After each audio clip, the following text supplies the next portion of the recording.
Today we are going to go over a new feature in the Spectrum E platform. This is known as the Spectrum Planning Module. It is a feature that is included with customers of the e-licensing module. It is generally for regulatory type customers. So if you're not into too much spectrum management or regulation, maybe still very interesting to learn about this capability in Spectrum E, but it does have a general orientation to a particular customer type. So I'm going to start with a brief introduction, and then from there we'll continue on with the product demonstration. So this is going to just review a little bit of our organization, who we are, and then we'll go right into the software product. Spectrum E is part of Spectrum Center's flagship software program. Spectrum Center is the unification of former ATDI offices in the US, UK, and Brazil. And Spectrum E is sold as a commercial off-the-shelf product. It can be sold as a software as a service type solution, a subscription-based solution, or as a perpetual license solution to address spectrum management needs. This includes engineering, remote measurement, licensing. So it's a turnkey package. We also provide enterprise solutions based on modified off-the-shelf implementations of adapted versions of Spectrum E. And we also provide corresponding professional services such as consultancy, drive testing, and custom software development for current or new customers in the spectrum regulatory or commercial industries. Our representative offices are Spectrum Center Inc., where I, myself, Daniel Humeyer, am based out of. We are located in the McLean, Virginia area, and we are ITU members and contributors, as well as to the U.S. National Spectrum Consortium. And we also have other offices in the U.S. to address specifically the federal government, a sister office, Spectrum Center LLC, as well as an office in the U.K. Focuses on IT regions 1 and 3, and an office in Brazil that primarily focuses on supporting the Brazilian Spectrum Authority, Anatel. The lead development, most of the lead development is done in McLean, Virginia. A little bit of our past performance. So we have in the U.S. federal government, we have 31 current and past federal clients amongst 12 agencies. Here's a summary of any of them. So we work with all the major federal agencies, all the major bureaus in the federal government, as well as several state and local governments. And a lot of them we provide the Spectrum E software to. We also have a number of frequency coordinators, APCO, Enterprise Wireless Alliance, Wireless Infrastructure Association, the UTC, Utilities Technology Council, and a number of major regulatory customers, telecommunications regulation authorities. So here's a listing of them in regions 2 and regions, all the IT regions 1, 2, and 3. So all the major ones in Latin America, as you can see, and a number in growing number in region 1 and in region 3. Okay, so today we're going to demonstrate a feature of Spectrum E that is part of the e-licensing module. Spectrum E is a software application that can be installed locally on a user's local PC or in a local client network. So here's a diagram that kind of describes the different implementation options that are included with the software, and can also be delivered as a cloud subscription, where the software is installed on our cloud environment and users would log in through any kind of a device and can use the software either from a Mac, PC, touchscreen interface, or typical keyboard and mouse, or what we also call a hybrid cloud. Hybrid cloud, where part of the software would run off our cloud and another part of the software could run locally. And some examples there where we'll have a customer that may only buy, let's say, our licensing module, but may call our cloud API to perform some engineering calculations from time to time. And so we have pricing options for each of these implementations.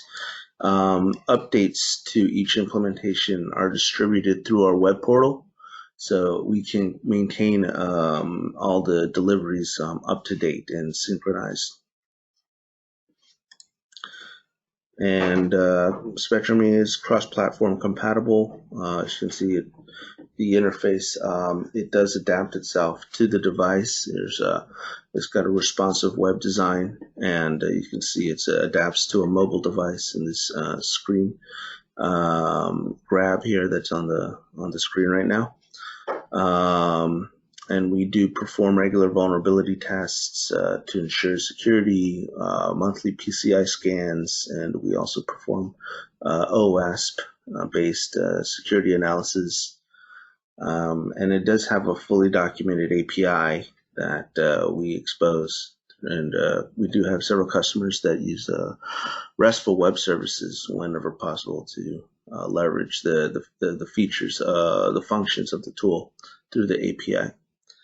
So it's just a quick summary on the software and on our organization.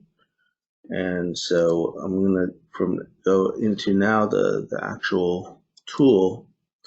So here's Spectrum-E, and as you'll be able to notice, you have to already have created a login to get into it. It's online right now, so you see a secure connection. Just have to go to spectrum.center. And if you would like to trial the tool or test it out, all you have to do is click on the request access and then just give us a message here. You'll get a form to fill out, and you'll be able to ask what part of the software you'd like to test out. If you don't see the part of the software that you'd like to test out, just enter a message here. But fill it in, put your name, your contact email. A phone number would be good if you can include that, and then we can enable a trial for you. Okay, so I'm going to log in with a login I've created, and I'm going to go to his dashboard. And so this particular user has access pretty much to the full product. And there's two particular features we're going to go over today. One, for any existing customers of Spectrum-E, you may have already been familiar with. This is known as the Spectrum chart. So I'm just going to go over this because it's already existed in Spectrum-E before, but it is related to what we're going to cover today. Basically, we've enabled a tabular view of this graphical spectrum allocation chart that allows users to edit the allocation chart, create frequency plans, and visualize spectrum occupancy in the sense that be able to compare what assignments exist inside of each one of these allocations, each one of these blocks, and then also compare that with measurements. So that's what we're going to highlight today. But I'm just first going to give you an orientation on the spectrum chart. So like I said, some of you may already be familiar with this, but I'm just going to give you guys a kind of an idea how it works. So this is, of course, as you can see, it shows you the allocations for a particular region. You can pan through the allocations by clicking, left-clicking, and dragging. It works also touchscreen, and you can zoom into any particular allocation by clicking on the zoom in button and zoom out. As you click on any allocations, you may have noticed that the information at the bottom updates automatically. So those are footnotes for each allocation. And you can pick the region of interest by clicking on the administration section. And we have here the 3 ITU regions. So region 1, 2, and 3. We also have different administrations. We have allocation charts for different organizations. So you pick on one. It'll accordingly with the administration that I select. It can also change language. For example, here it's in Spanish. And if I wish, I can open this in 2 tabs and compare 2 different allocations from neighboring administrations, for example. So just put them into, it's one of the advantages of having 2 browsers. Oops. So here, if I wanted to compare the Argentinian allocation with the, let's say, the Brazilian allocation, I could do that. And if I want to jump to specific frequency range, let's say 1500 to 1800, I just enter in my range and the software will reorient itself. So there, I could do the same thing here, and you'll be able to do a little bit more of an apples to apples type comparison of those parts of the allocation chart, and see compare how you would one administration versus another administration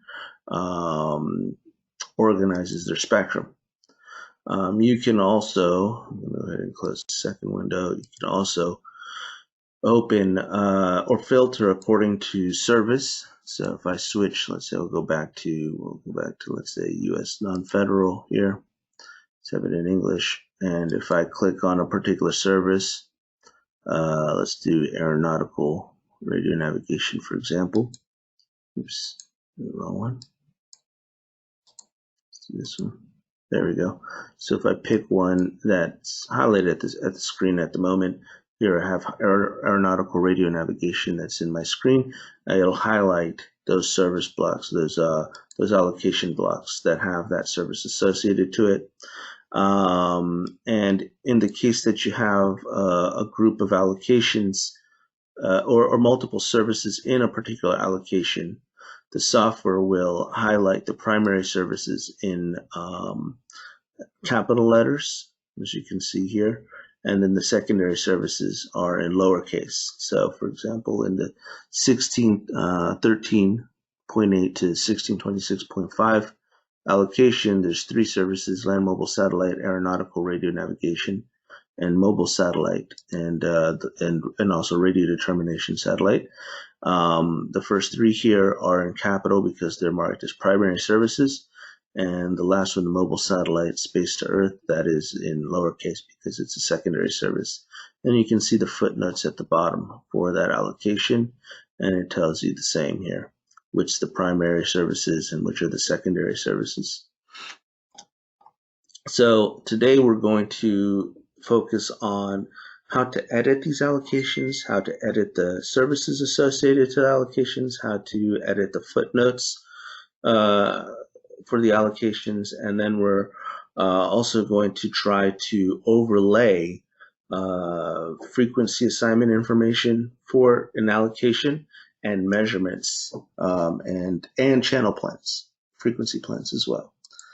So that's what we call the graphical view of the spectrum allocation chart or frequency allocation chart. We have a new module here known as spectrum planning module, and this is a tabular view of the same information. So this is basically the same thing that we were just looking at, but in a table view. And this is where you would be able to edit the allocation chart. So here I have an example. I think we're using Region 1, IT Region 1. And you can see I have in this table view in the information broken up into multiple tabs. I have the allocations, and for each allocation, I have like a summary of the frequency range, the attributed services, service codes, the service footnote codes, and additional footnotes, and application information, and I also have states. So by default, these allocations are going to start at a 0 state, and they're stored here in the chart view. So I click on here, I can see everything. if I click on each one of these separate tabs, we'll get to channels in a little bit. Let's jump over to notes. So this is where I have my footnote information, and I can go through and click on any one of these and view them in more detail. I have service information. This is the listing of services. And then something that's unique to European customers, we haven't totally finished migrating this yet, but this is the application information. So this is from the European Communications Office. So we're relating that to the allocations as well. So that'd be a list of applications. So inside a given allocation, you would be able to eventually see the application information from the European Communications Office. If I want to begin to edit this information, I have to create a draft or basically a copy of the allocation chart and create a workspace. So that the process is first to edit the allocations in the workspace, and then we'll be able to create edits for the allocations, maybe create new frequency plans or edit frequency plans, and do other types of analysis. And then we eventually proceed to a process to approve those modifications. It's what we call a committee process. And then once that is approved, we can formally update the allocation chart. So I'm going to click on the chart workspace, and you can see the workspace is empty at the moment. So I first need to create a copy of my allocation chart. So I'm going to click on copy chart, and I will populate the allocations here in the workspace. So this is a draft, as you can see, tells you here draft. So this is a different state, and here I can begin to edit information in any one of these tabs. So if I want, I can find a particular allocation of interest. Generally in SpectrumE, you'll see multiple examples of where we have tabular data in kind of a common renderer, and you'll see something like this where you have like a count of the records, and then a field where you can control how many records you want to display at this time. So if I want to show all of them, I just enter 529 here. That's the max records that I have here. And then I'll be able to see all 529 records. You can scroll down all the way if I wish to the bottom. And then you'll have a filtering option. So if I click here, and I can begin to filter by different criteria. So if I want to, let's say, look at all the service code Bs, enter here, and it should filter.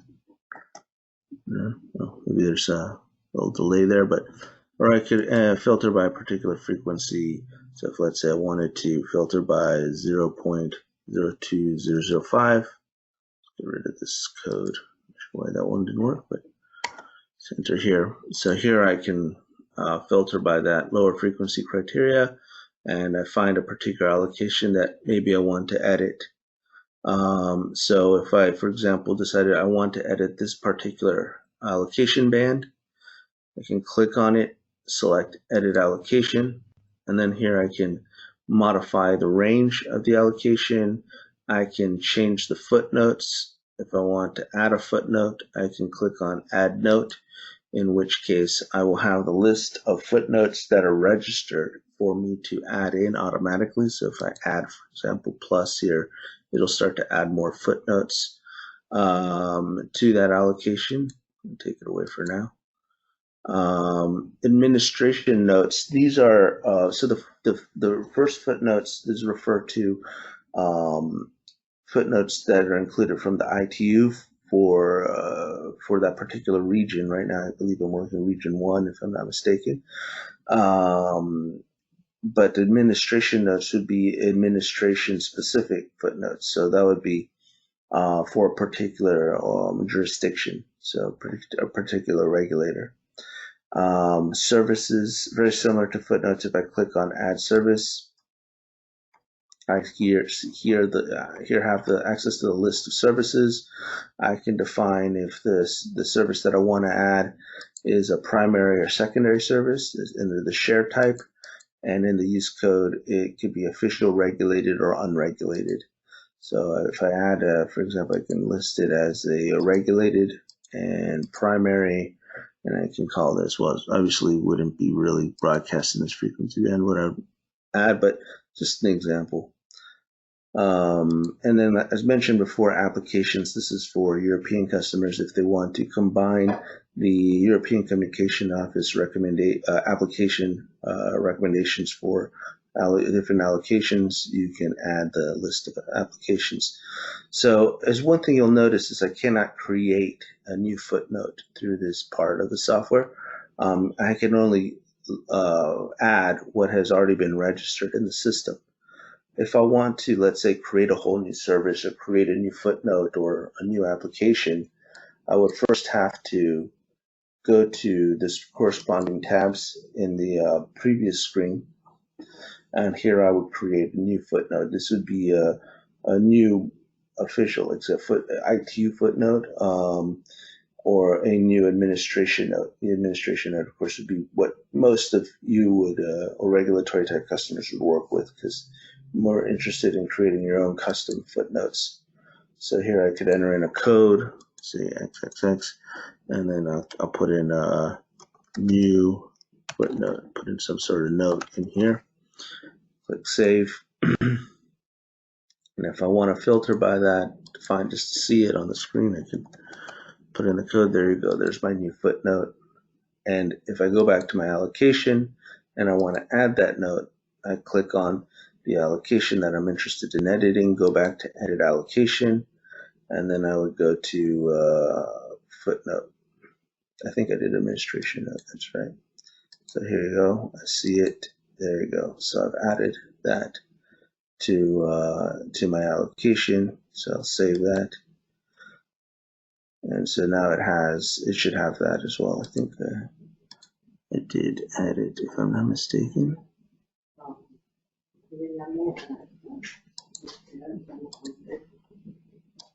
It should be there. All right, and so same with services. I'm going to go ahead and jump over to services just to show that example. So I'm going to create a new service. We'll call it, I'll put in one that I've been working before, radio determination. I'll put a code that's not used before. If I try to use a service code that has been created before, and when I click save, it'll give me a message telling me that that code is already reserved for another service. So I'm going to go ahead and hit a code that I know hasn't been used, and I'm just going to put some text in here for the service. And the color, if I know the hexadecimal code for the color, I can enter it in here. But you also have a color picker, makes life a little easier. So if I want, I can just click on some other color of interest here and then use that. And then I save that service information. Oh, I had done this before, so let's do 888, and it's fine. I've done that.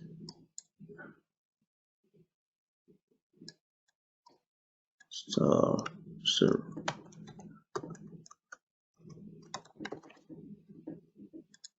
there we go.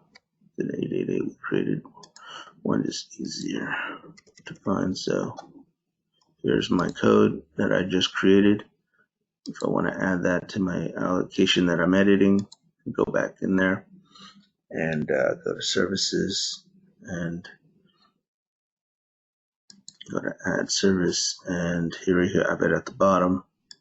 I'll say it's regulated and it's a secondary service, for example. I'll add that. So there you go. So I'm going to go ahead and save that. And here I've got my new service. I didn't change the upper or lower frequency bands, but if I wanted to, I could have done that as well. So once I'm ready with my changes, I can then proceed to send this to a committee process, and then but that would be by clicking on the Start Committee Approval process. And what I essentially will do there is I'll create a copy of this edited allocation chart, and it'll turn the allocation into a proposal where multiple stakeholders can essentially vote and decide and discuss the allocation. So you can have multiple people log in, and then they can participate in the process to view the new allocation. I can see a draft of it, for example, if I click on View and Spectrum Chart. Here I can create details for the committee meetings themselves. So if I click on Edit Committee, I can have like a number and a date of when the committee met to discuss, or a range of dates of when the committee met to discuss the proposed changes. I can put in location, description of the objectives of the meetings. I can put in a status for the meeting, the committee meetings. How the decisions have progressed, if they have the proposed changes stay under review, if they get frozen, rejected, approved, stay open, or transferred to another committee meeting. I can add in, of course, here details of who are the stakeholders that were involved in the meetings, name, contact information, role, email, as well as any other guests, and I can track that information here, as well as discussions. I can have multiple discussion records for each committee meeting. So here I can put in details of each discussion. I can filter information about, add in a criteria about the topics of the discussion, if the discussions were confidential or not confidential, who initiated the discussions, who made presentations, and I can create categories for the discussions.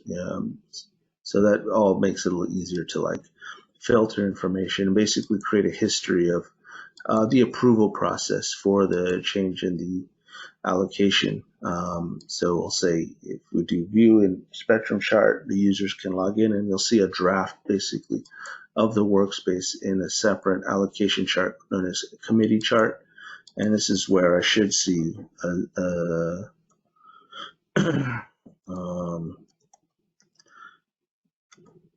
let's see, I'll try and filter there. I should see a draft of my service here, and you see it marked as a secondary service. This is the test service I'm trying to create in this allocation.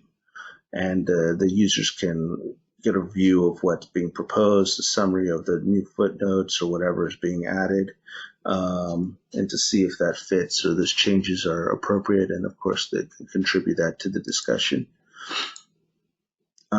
So we'll go back. So that's a kind of an overview how this works. What I'm going to do now is I'm going to hand over to my colleague Luke Zavaleta, who's also on the call, and he will go over some other interesting aspects of, one thing I wanted to also mention is when the allocation is being in a committee approval process, the state is no longer in a draft state, it goes into committee state. And so here I can't edit, the allocation editing option disappears.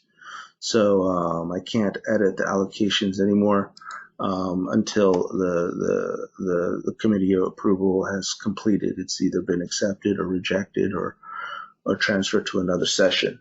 So I wanted to highlight that. And so I'm going to now hand over to Luke, and he's going to go over the channels tab. This has to do with creating channel plans. It's going to show how the software can create frequency plans. And then something very interesting is what we call channel occupancy.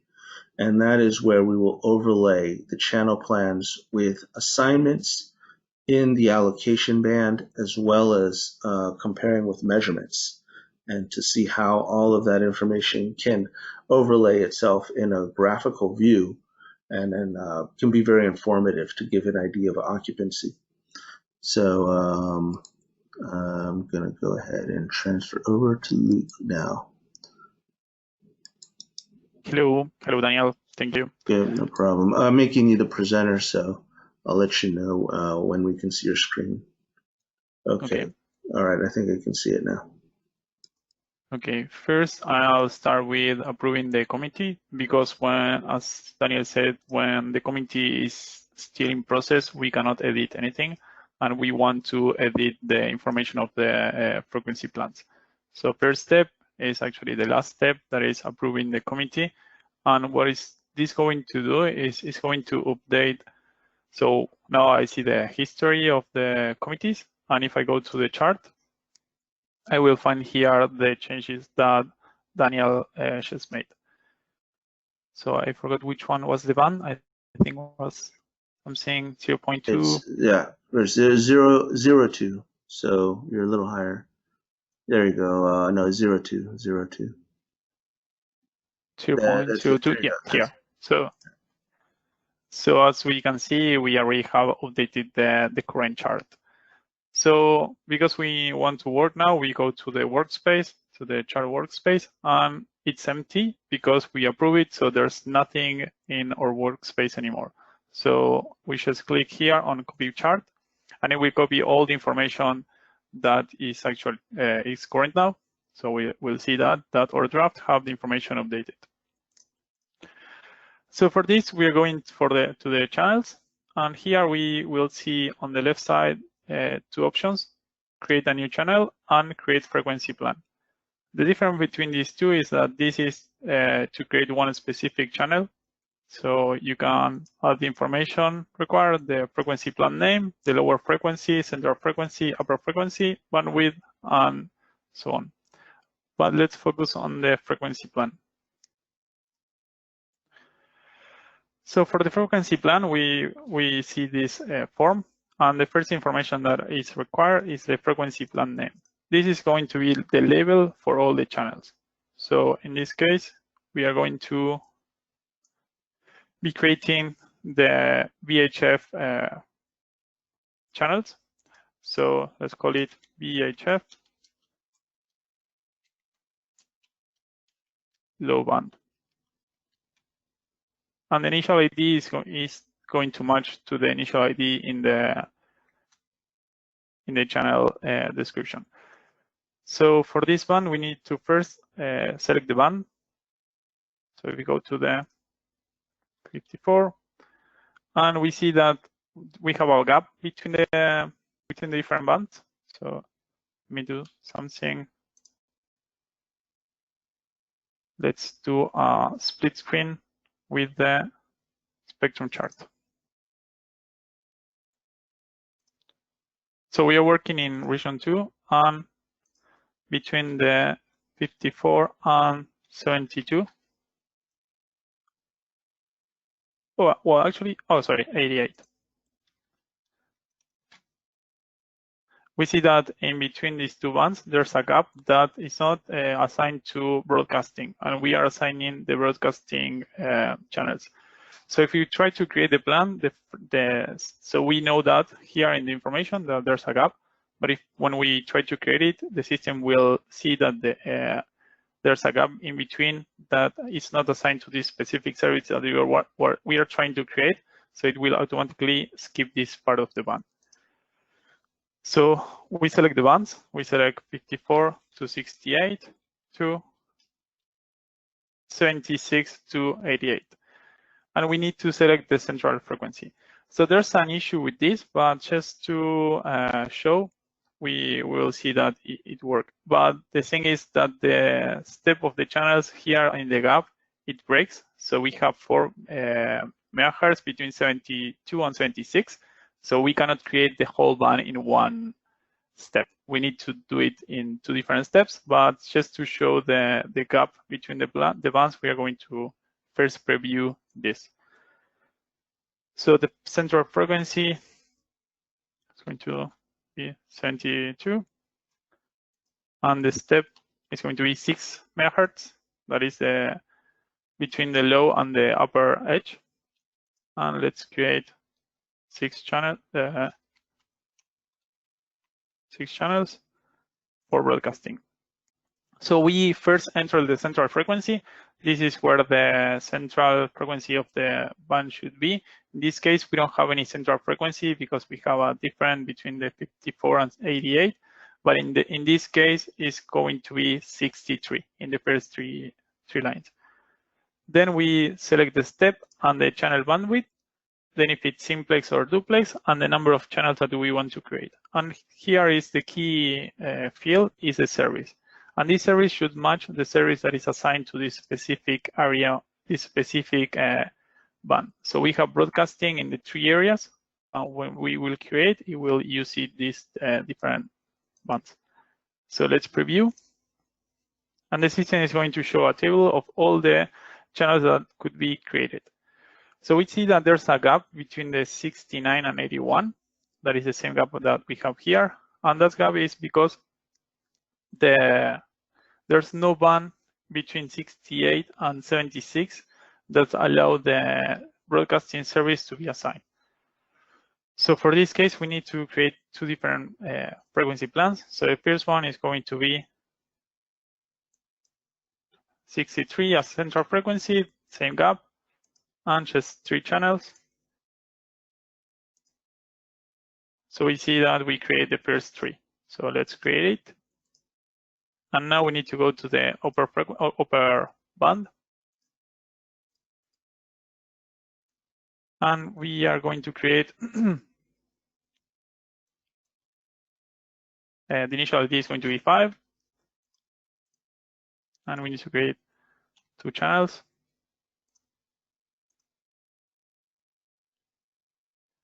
And we have the 2 second channels. So we can create it.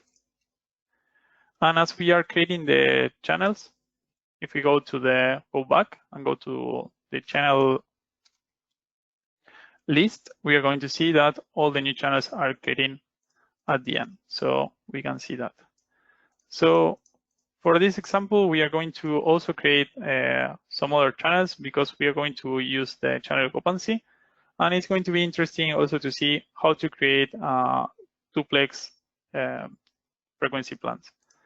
So I have here on the right side of the screen a recommendation from ITU of how to create a canalization on the bands that are higher than 6 GHz. So let's use this example. So ITU recommendation 3839. And the initial ID is going to be 1, as we can see here on the right chart. And we need to pick a band that is in that area of the spectrum.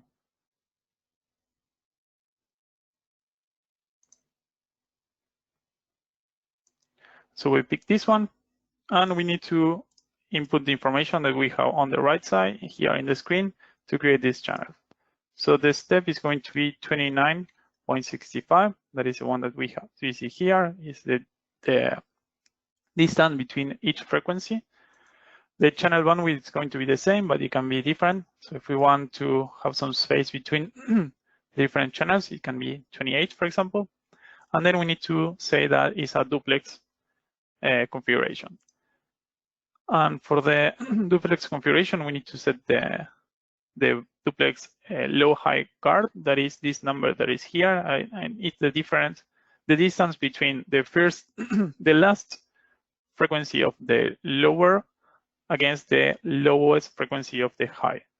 So in this case, it's 44.49, and the number of channels are 8. And in this case, it's a fixed service.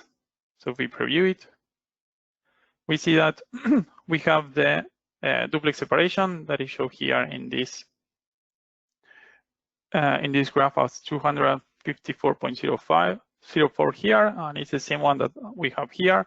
And the distance between the first frequency against the last one is about like 500. That is the same that we have here. So we see that we accomplished the recommendation from ITU to generate duplex channeling. So we just going to create it. And now that we have some channel information in the system, we are going to view the channel occupancy. So what the channel occupancy is going to do is it's going to take the information from the spectrum planning, the licensing, the ITU prefix information, and also from monitoring, and show everything together in one graph So it's going to be a graphical view of the spectrum. So if we go to the channel occupancy, the first thing that we will see, let me put the screen in a bigger area. So the first thing that we see is that it's asking for a lower frequency and upper frequency. This is the area of the spectrum that we are interested in see. So for this example, we're going to go to view the FM information. That is information that we already have. And we have the point set in our office. And in our office, we have a sensor that is on read to. And so we said that we want to search things that are in a radius of 200 kilometers of the point that we set. And here in this area, we select the data source. So these are all the information that we have set for this user. We have information from the planning. We have information from the ITU International Frequency Information Circular. And we also have information from the monitoring systems. When we click on the monitoring system, it's going to show the different monitoring system that we have assigned to this user. In this case, we have some read to orders assigned to this user. And the important thing is this is filtered by the frequencies and by the location. So for example, if we are using different frequencies, let's say that we're in the 108 and 200, and we want to see the monitoring system, they are not ordered in these frequencies. So it's going to filter to make it easier to work with the monitoring information. So let's go back to these frequencies. And let's select all the orders. So there are not many, so it's not going to be a problem. And then we see here the spectrum planning information.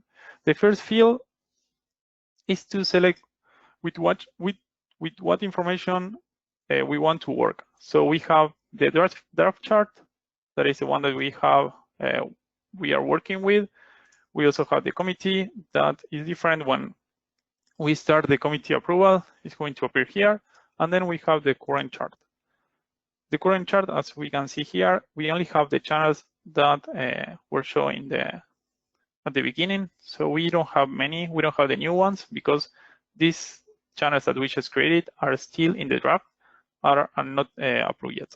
So if you go to the draft chart, because we just created the channels and we want to evaluate if these channels are actually according with the assignation and with the information that we gathered from the monitoring system. So first we select the band. And then we select the channels that we want to show in the graphical view. So once we select these two information, we just click on generate, and it's going to query the International Frequency Information Circular and also the monitoring. And let me zoom in a little bit. So here in the chart, in the graph at the top, we see different information, and we have the labels here on the top, on the bottom left. So the blue areas are the assigned frequencies. So if we zoom in, we can zoom in, move, and that. So we see as blue areas the assigned frequencies that are inside the briefing circular. So we can see that. So we see that we have many. We have actually 112 assignation in the area that we just query. So the area that we query was from 88 to 108. And we can also see in red the monitoring results. So we see that if we go a little bit down, we see that we have also monitoring results, and we have 41 results. We also have the frequency and the bandwidth. And in green, we have the channels that we had in the system. We didn't create this because it was already in the system, but we are going to query also the area of the spectrum that we just created.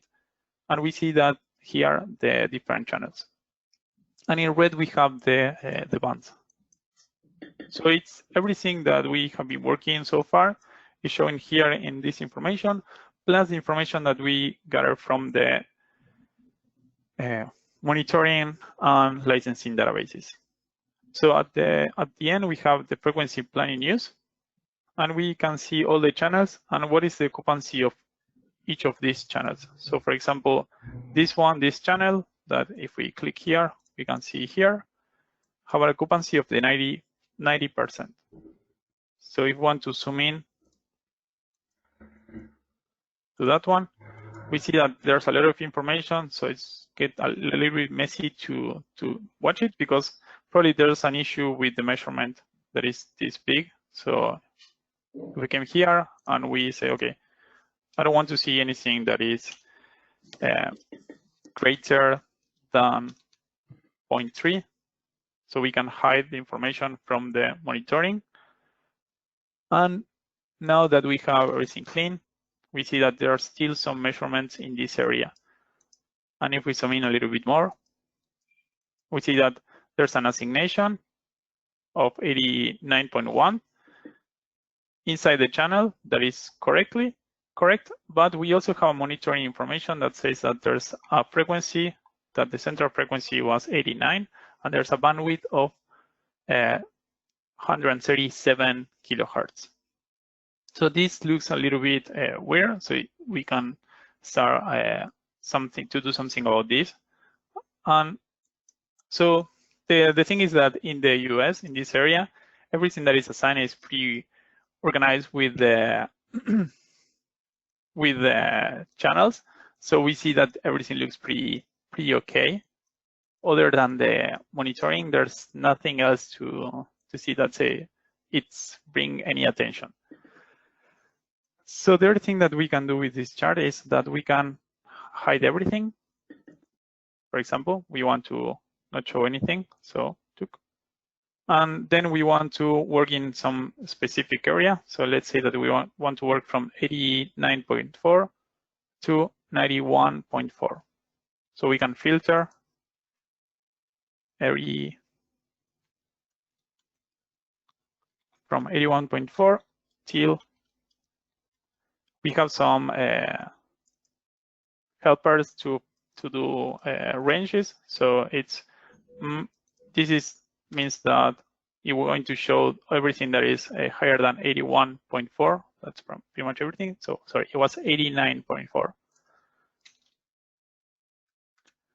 And we want to see everything that is under 91.2.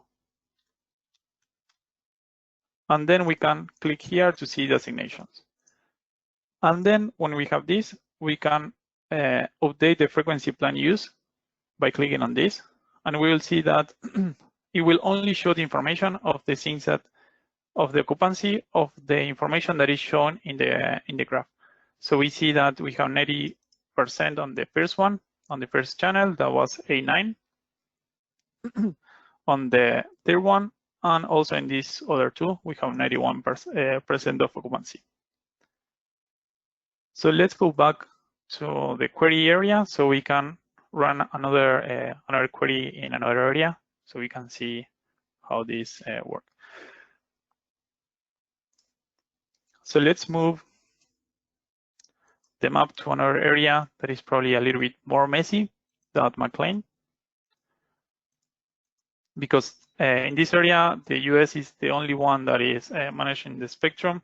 But when you go to an area that there are more information in the ITU briefing, it's probably going to be shown a little bit different. So if you go, let's say let's take a big range in this area. So we are,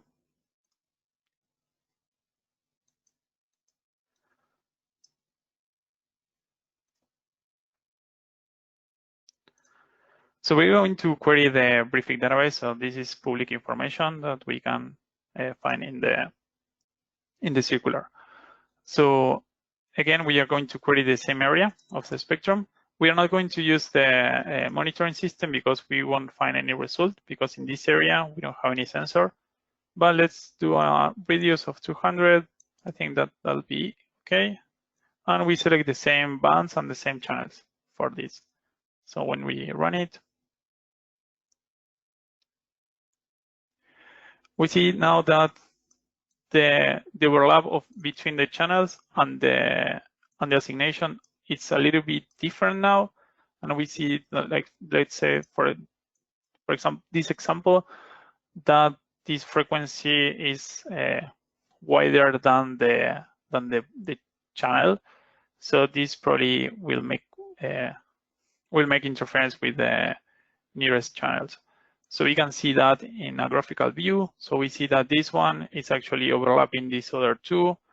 So in the case that we are creating a new canalization, if we see something like this, it's probably something that is related to assignation. In the case of a new one, we probably will need to change the way that we are creating the channels in order to accomplish the location that are already assigned.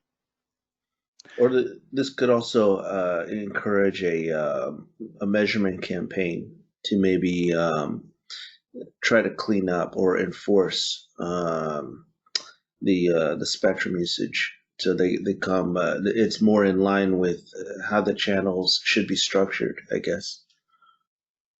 So the assignments will match the channel plan allotments a little more carefully.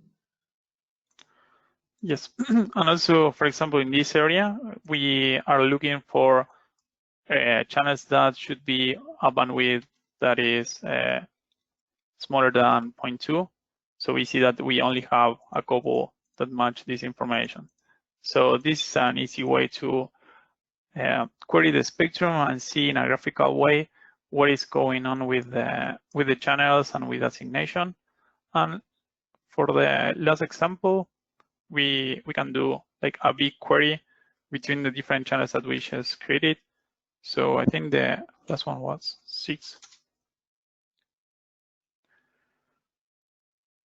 And let's do, so the first channel that we created was in the 54, and the last one was in 6,000, sorry. And let's select all the channels.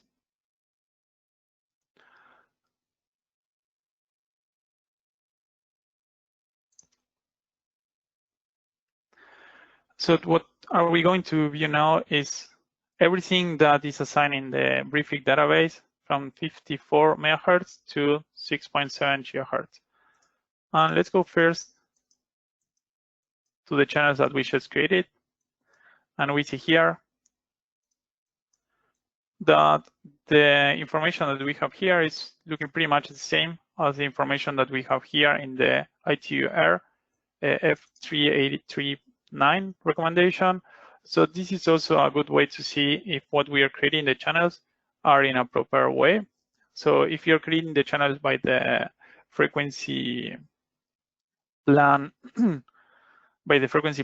it's not going to overlap the different channels. But let's say that we are creating the channels manually one per one, and you want to be sure that the channels are created in the proper way.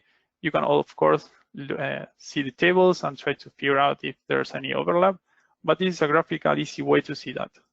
And we see that in this case, we just create this channel plan, frequency plan, sorry, and we have some assignation that are okay. So it's a little bit to the right, but it's still inside the channel. So it's not going to generate any conflict if nothing is assigned in this in the same one.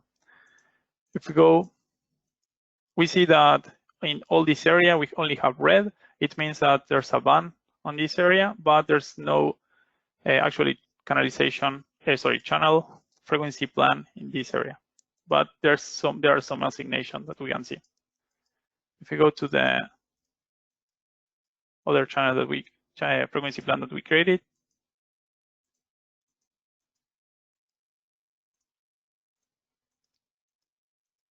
we can see that the first frequency plan that we created, it was this one. It was for TV, analogical TV in the band of 54 to 88, and we see the 5 channels with the gap between, and we can see here that this is homogeneous.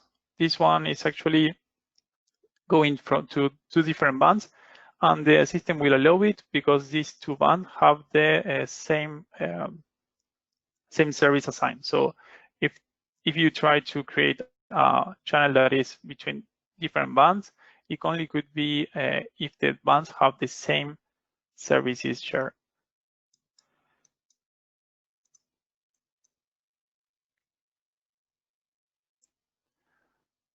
Daniel, I don't know if you want to add anything to this. No, just so this basically is the I think the summary of the presentation today. I think thank you very much, Luke. This is the occupancy view that we had discussed earlier. This is a ability to do what we would call like a database level kind of analysis of the availability of spectrum. And also be able to verify how the spectrum has been assigned, if it's in accordance with the allocations and with the structured allotments.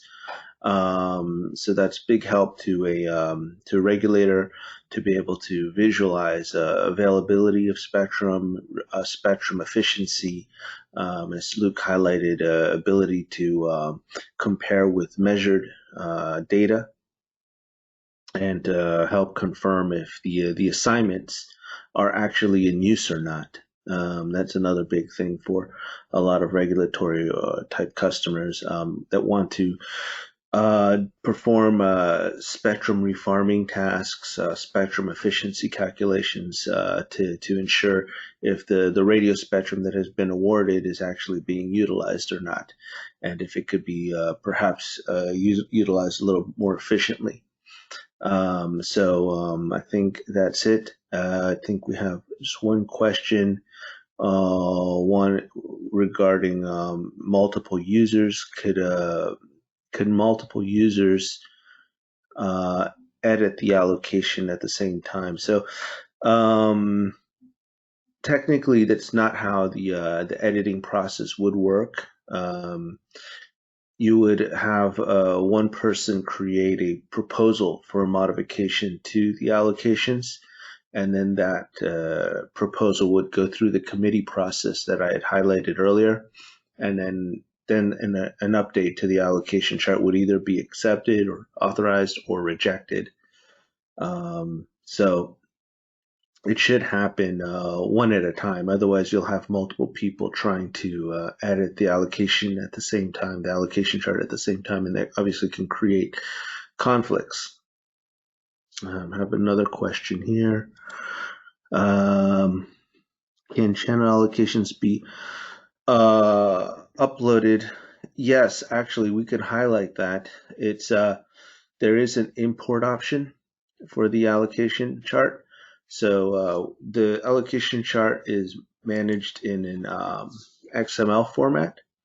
So there is an import allocations.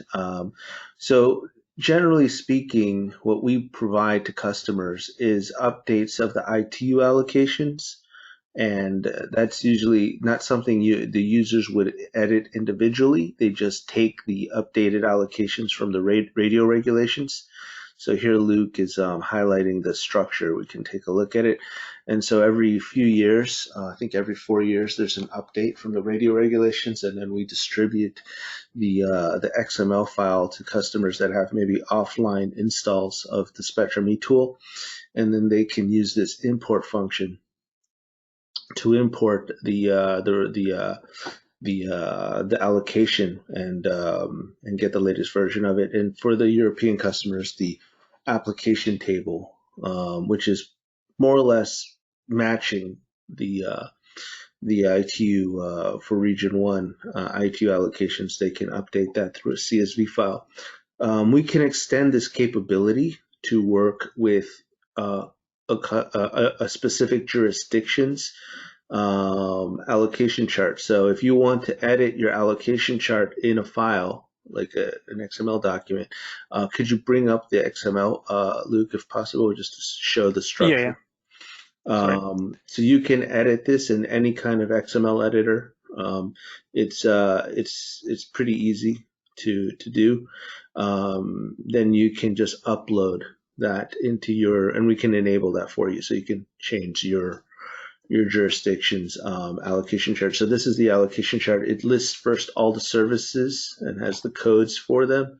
So if you want to edit a service, you edit it there, and then each allocation then is kind of structured. As you can see, you have this band tag, so you just have to know, the structure there is pretty simple. You can open this in Excel as well. XML files can be opened in Excel, but we're more comfortable just to look at it in the XML format. And we're using Notepad++. So you can edit the allocations in here if you wish. If you want, you can open this file in Excel. Excel will open in XML as well, and add it in there, save it as an XML file, and then upload it like Luke is doing here, and then update your allocation chart. So that's one way to do it. I can run the import if you want. Yeah, so sure. Luke will highlight the import right now. So I'm going to roll back every change that we did, and we are changing from region 2 to region 1. What we can see also the application that are imported, because I have the CSV from the ECO. Okay. So so Luke's doing the update right now, and so I think he finished it. It was pretty quick. It didn't take very long. I think another question related to this is template available? Yes. We can share those templates. I think the question here though is related to maybe the channel plans actually. So because I don't think the allocations change themselves, the blocks change inside of a country. I think those are set either, well, in the US you have the federal and non-federal allocation charts, but I think what is being referred to here is the actual channel allotments. So for 700 megahertz public safety, I'm sure there's different frequency plans around the country with different bandwidths from 6.25 to 25 kilohertz. So you can have multiple channel plans loaded into the tool in the channel plans tab, and that can be stored in here. So if you want to create multiple frequency plans here, there is an option in the tool to create those frequency plans with different bandwidths. And there's a little frequency plan editor. If you want to upload the frequency plan, if let's say you created your own in spreadsheet format, that's something that actually I think we could implement. There is a way to import your frequency plan in an engineering analysis in Spectrum E.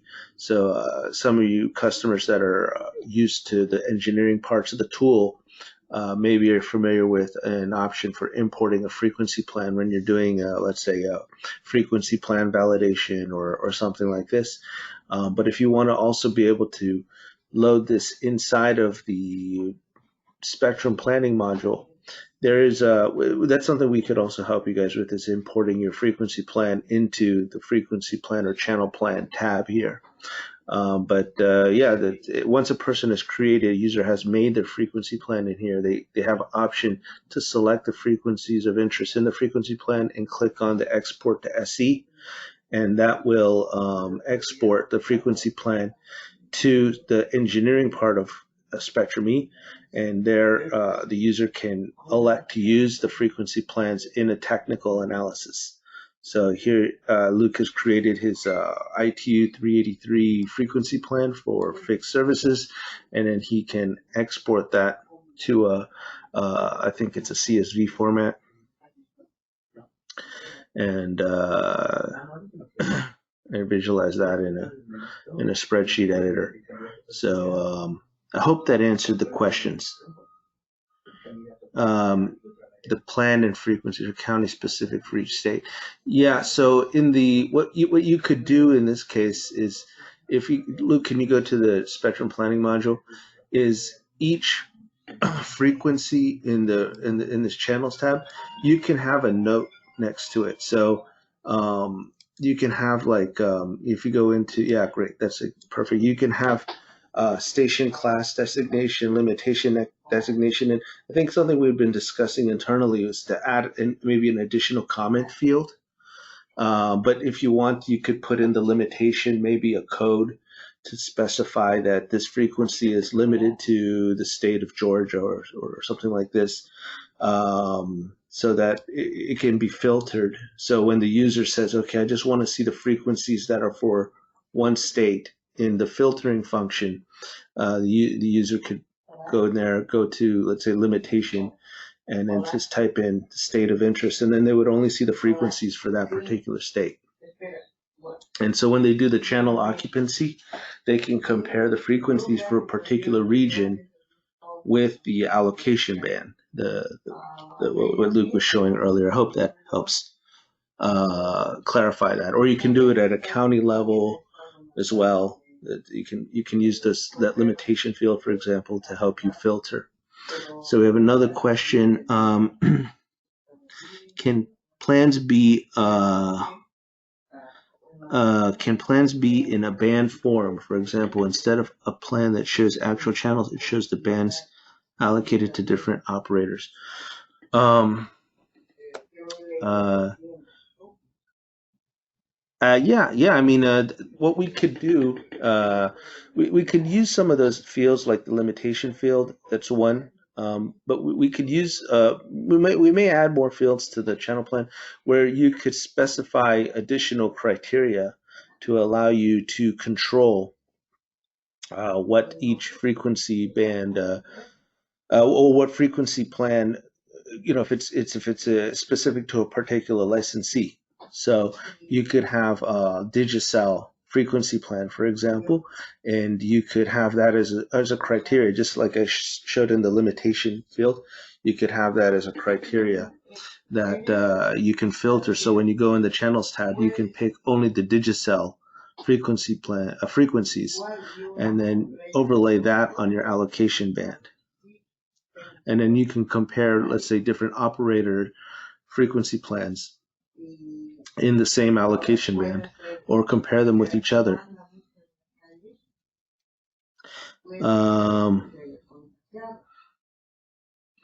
So the question is like the 700 megahertz band plan. So if you have a 700 megahertz band plan, like if you can go to the frequency plan creator, Luke, I think the way you would approach it is probably you would create like 700 megahertz band plan as the frequency plan name.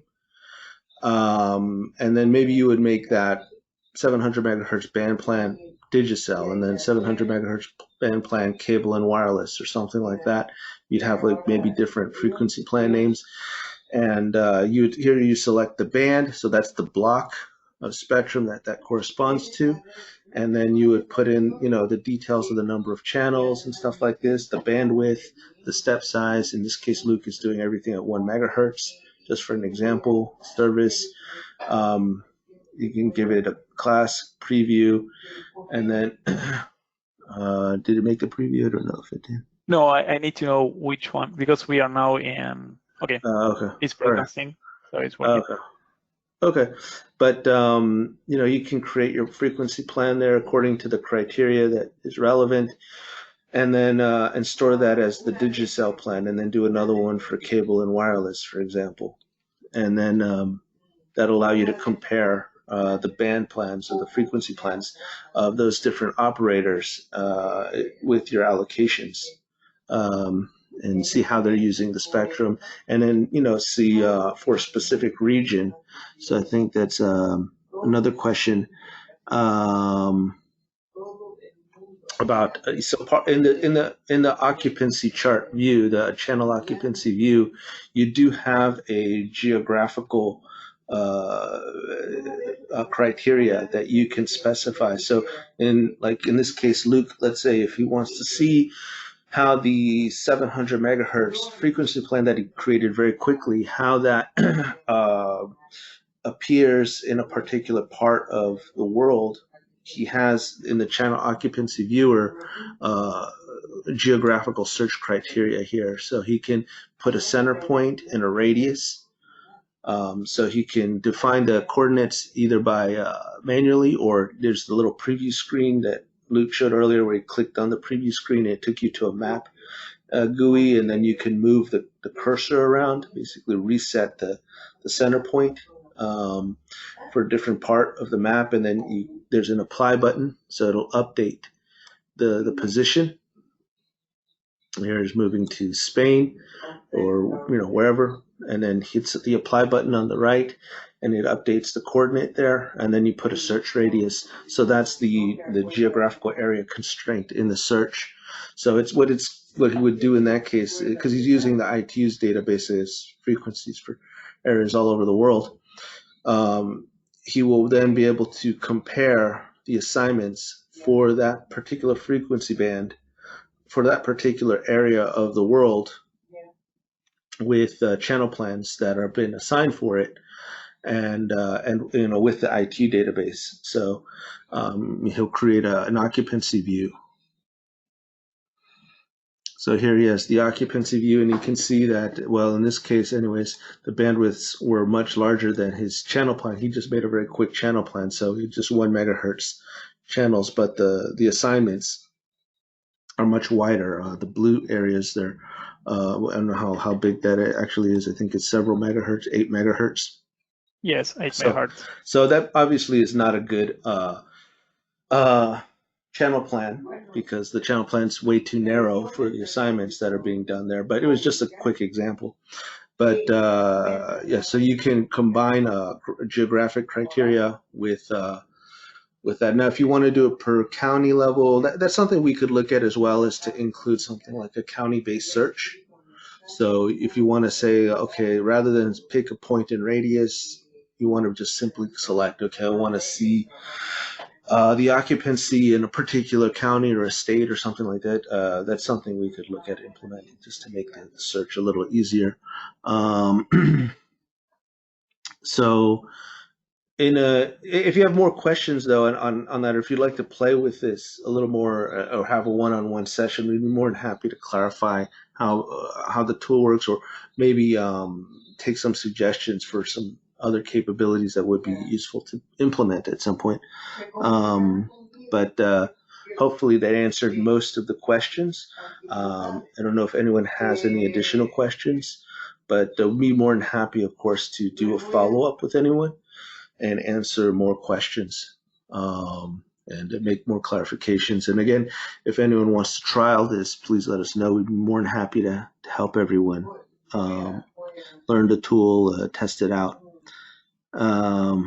Okay, yeah, no problem. We'll follow up in emails, and we'll discuss. So, all right, I think we're okay. Did you have a comment, Luke? Yes, for the last question, if we have different frequencies plans that are overlapping, we can show them all together. We can like filter them. So let's say that we don't want to show some of them, or we can query for the one that we want to see in the map at the beginning. Sorry, in the graph at the beginning. So that's one of the questions, that if we have multiples, so we don't have any issue. So you can see that, okay, it doesn't make sense because the bandwidth is 1 and it should be around 8. But you can see that the two different plans, one in each graph, and then one overlapping each other. Oh, very nice. Yeah, very nice. So you could compare multiple frequency plans with each other. That's really neat. Okay, great. And this is a new feature in the software. So we are developing it and adjusting it, improving it. We already have multiple users. But we continue to evolve this. We think there's a lot of interest in this capability because it's not a propagation analysis. It's not limited to it would be a kind of it would be in complement to the engineering or technical analysis when we mean like propagation interference analysis, this sort of thing. This is what we would call more of a database level analysis, where you're just looking at your spectrum planning criteria and seeing what makes sense, and it could be very much like almost like a precursor to necessitating a potential interference analysis.